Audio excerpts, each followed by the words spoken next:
number of at least the working class of the Bernie Sanders voters, not the social justice warriors.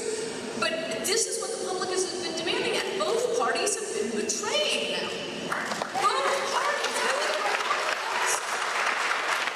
My party, they lied to us. You know, just say, you know, screw it, voters. We know you want your wages to go up. We know you think welfare and social services should be for the people who already live here, but it's good for Wall Street, it's good for the plutocrats to have all this cheap labor. So you're going to be subsidizing their cheap labor with your tax dollars for welfare. And finally, we have a candidate who says he's going to build a wall, and when the media goes mental, he doesn't back down. That's substance. This is part of what I like about Donald Trump. He's not at all frightening to swing voters. The playbook against the Republican Party is always really starting with theocracy. All we care about is Wall Street. We're going to be having, you know, religious ecstasies on stage. Well, Donald Trump comes along, and he isn't pastor-in-chief.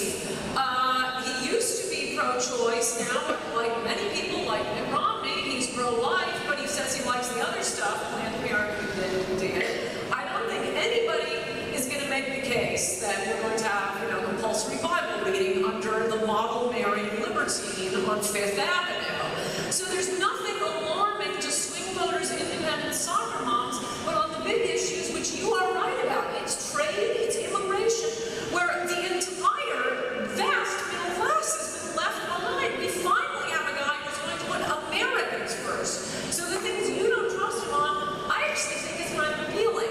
And I am an evangelical pro-lifer, and I don't need my president speaking in tongues. You know, everybody wants to piggyback on the black experience in America and pretend they were brought here as slaves and claim victimhood. And no, I'm sorry, if you aren't black, this idea that you're identified by your sexuality, your gender, your race, this is what Robert is talking about.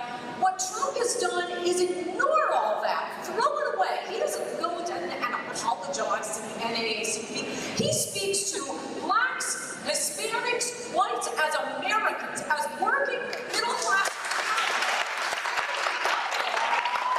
But whether you're a woman, an immigrant, a gay, Hispanic, not interested. The reason we are sensitive to race in this country, the reason we have civil rights laws, is because of what was done to